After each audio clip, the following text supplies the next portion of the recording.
বর্তমান যে সিচুয়েশন, সেই সিচুয়েশনটা কোন জায়গায় পৌঁছচ্ছে, আমার একটা ভুলের জন্য যেন একটা বড় ঘটনা ঘটে না যায়।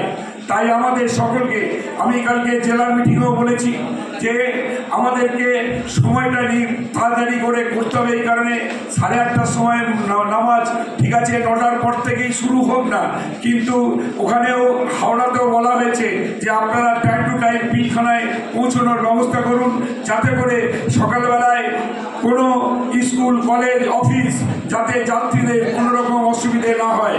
প্রয়োজনের সঙ্গে সমস্ত কিছু ছেড়ে দিয়ে তারা শুধু আমার আপনার জন্য তারা যেভাবে সকাল থেকে সারা রাত্রি ধরে যেভাবে সংগ্রাম করে, আমি তাদের প্রতি কুর্নিশ জানাই এবং তাদেরকে সহযোগিতা করা আমাদের একান্ত কর্তব্য বলে আমি মনে করি।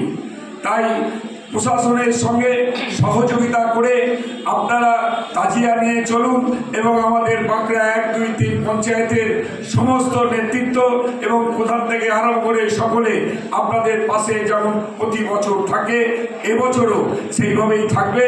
এবং বিশিষ্ট ব্যক্তিবর্গ ওই মঞ্চে যাওয়ার জন্য আমি অনুরোধ করব, যাতে করে আমরা প্রমাণ করতে পারি যে আমরা সকলে একসঙ্গে কাঁধে কাঁধ মিলিয়ে আমরা প্রতিটা ধর্মীয় অনুষ্ঠানকে সাফল্যের সঙ্গে পৌঁছে দিতে পারি।